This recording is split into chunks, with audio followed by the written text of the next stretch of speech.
Indian news channel में आप सभी का स्वागत है। तो नमस्कार दोस्तों, आप देख रहे हैं इंडियन न्यूज चैनल से सीधा प्रसारित।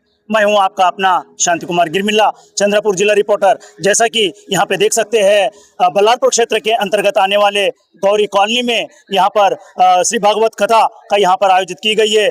और कथा के मैं इन्हीं से ही पूछना चाहता हूँ, विराजमान महाराज आप बताइएगा, यानी इस कथे का क्या उद्देश्य था और इस कथा चैत्र नवरात्रि के पावन अवसर पर इस कथा को कितने दिन तक यहाँ पर आयोजित की जाती है और इसकी कथा का कुछ हमें स्पष्टीकरण हमारे जनता तक क्या संदेश देना चाहते हैं। राधे राधे सभी को। मैं नित्या किशोरी शर्मा श्री धाम वृंदावन से हूँ, जो द्वितीय वर्ष में यहाँ कथा करने आई हूँ माँ जगदम्बा की कृपा से। देखो, नवरात्र का जो समय है बड़ा पावन रहता है। माँ जगदम्बा के 9 दिन रहते हैं और इसमें जो साधना हम करते हैं, जो भक्ति करते हैं, तो उसका अनंत गुना हमको फल प्राप्त होता है। तो यहाँ सारी माताएं मिलके माँ जगदम्बा की आराधना कर रही है और सुंदर भगवान की ये पावन कथा श्रवण कर रही है। कथा का एक उद्देश्य है, एक तो भक्ति से जोड़ना, दूसरा सनातन से जोड़ना। जो सनातन से दूर जा रहे हैं उनको ये बताना कि हमारा धर्म सर्वोपरि है, सनातन सर्वोपरि है और भगवान की भक्ति। क्योंकि देखो, संसार की जो वस्तुएं आपको पता है यहीं रहने वाली है, पर भगवान की इन कथाओं से एक संदेश दिया जाता है कि पावन कथा श्रवण करके हमारे जीवन को सुंदर बनाया जाए। हमारे विचार सुंदर बनते कथा श्रवण करके, रहने का जो तरीका है वो सुंदर बनता है। क्योंकि जब कथाएं सुनेंगे तो हमें अपने विचार, आचार, खान पान बदलना रहता है, तो इसी से हमारा कल्याण होता है। तो भगवान की कथा जीवन में परिवर्तन लाती है, भक्ति प्रदान करती है, जिससे एक व्यक्ति का जीवन सुंदर सुकोमल होता है, परिवार अच्छा रहता है।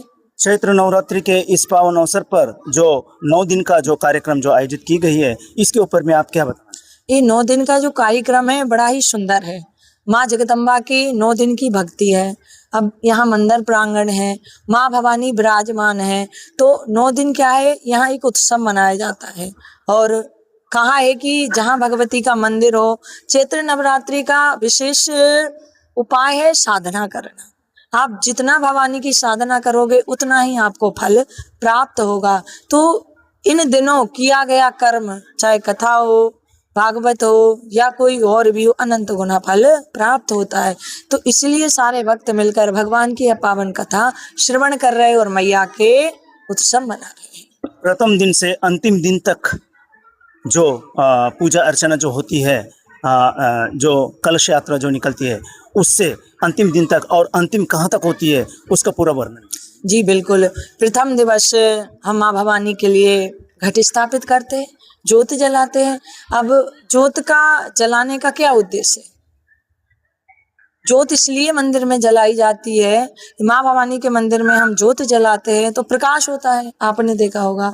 तो ये प्रकाश हमारे जीवन में हो, पहले हम घट स्थापित करते हैं, ज्योत जलाते हैं, ज्योत जलाकर विधि विधान से 9 ही माताओं का पूजन करते हैं, कन्या भोजन करते हैं। और देखो, नवरात्रि में विशेष जो पूजन है वो कन्याओं का है, क्योंकि माँ कन्या रूप में धरती पर विराजमान है, तो 9 ही कन्याओं का पूजन करते हैं।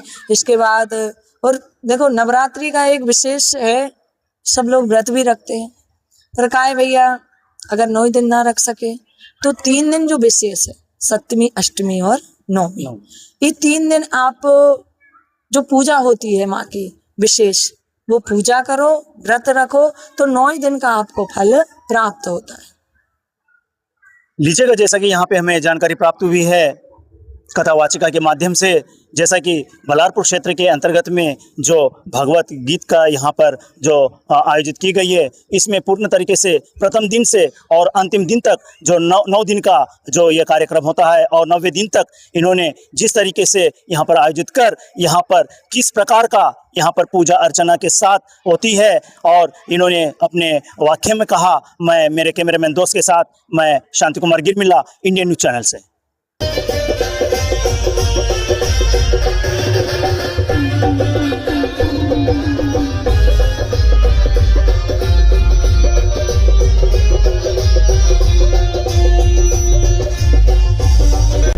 बोलिए रुक्मिणी मैया की जय हो।